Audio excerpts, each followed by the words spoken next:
Good day, Wonder Nurses. I'm Nurse Anne. I prepared nursing exam questions for you to learn and assess your knowledge.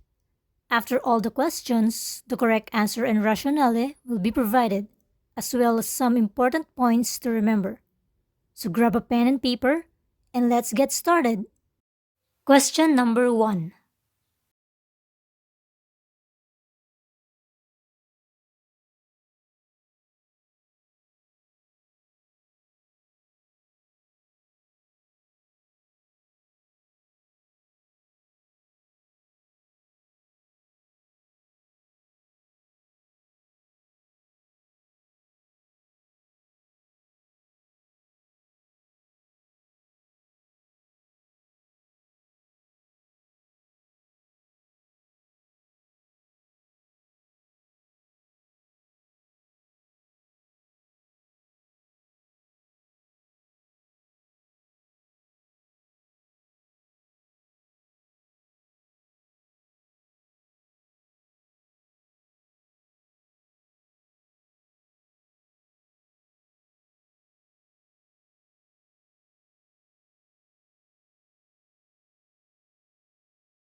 Nurse Kang's patient has had a myocardial infarction and is being monitored. While monitoring, she notices an unexpected onset of this cardiac rhythm on the cardiac monitor. What action should she take immediately? Initiate CPR, continue to monitor and contact the healthcare provider, take the blood pressure, or administer a nitroglycerin. The correct answer is A. The cardiac rhythm in the monitor is ventricular fibrillation. Ventricular fibrillation is an arrhythmia or irregular heartbeat that affects the ventricles of your heart. After identifying the cardiac rhythm, note the magic word in the question, an action the nurse should take immediately. The goal of the treatment is to quickly stop the VFib and return it to a regular rhythm. A qualified healthcare provider must immediately defibrillate the patient. If a defibrillator is not readily available, CPR is initiated until the defibrillator arrives. Question number 2. Patient was admitted to the hospital with UTI and dehydration. Nurse Yam concludes her patient has received an adequate volume replacement if the blood urea nitrogen level drops to which value? The correct answer is C. The normal BUN level is 6 to 20 milligrams per DL. A and D reflect continued dehydration, while letter B reflects a lower than normal value, which may occur with fluid volume overload, among other conditions. Question number 3. The glycosylated hemoglobin A1C level of patient Ming is 9%. Considering this laboratory result, the nurse intends to educate her on the necessity of the normal range for the glycosylated hemoglobin A1C or HbA1c is 4% to 6%. This test measures the amount of glucose that has become permanently bound to the red blood cells from circulating glucose. The estimated average glucose for a glycosylated hemoglobin A1c of 9% is 212 milligrams per DL. Elevations indicate continued need for teaching related to the prevention of hyperglycemic episode. Therefore, the correct answer is B. Here are some important notes to remember. When taking a BP, select the appropriate cuff size. A cuff that is too small will yield a false high reading, while a cuff that is too large will yield a false low result. Monitor the platelet count closely in clients receiving chemotherapy because of the risk for thrombocytopenia. In addition, any client who will be having an invasive procedure such as liver biopsy or thoracentesis should have coagulation studies and platelet counts done before the procedure. NSAIDs and aspirin. These medication types are contraindicated if the client has gastric irritation or ulcer disease or an allergy to the medication. Bleeding is a concern with the use of these medication types. Next is, the major concern with acetaminophen is hepatotoxicity. The antidote to acetaminophen is acetylcysteine. The normal sodium is 135 to 145 mg per liter, while for potassium is 3.5 to 5 mg per liter. Question number 4. Nurse Noichi is preparing to change the PN solution bag and tubing. The patient's central venous line is in the right subclavian vein. During the tubing change, which action should the nurse instruct to the patient? The client should be asked to perform the Valsalva maneuver during tubing changes. This helps avoid air embolism during tubing changes.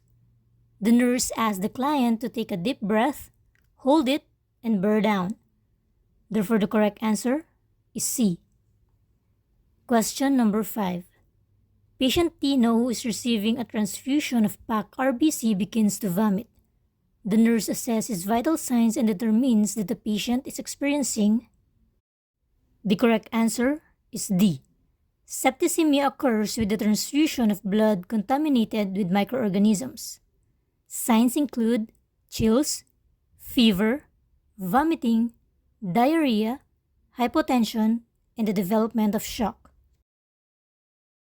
Here are the important points to remember. Parenteral nutrition. Abrupt discontinuation of a PN solution can result in hypoglycemia.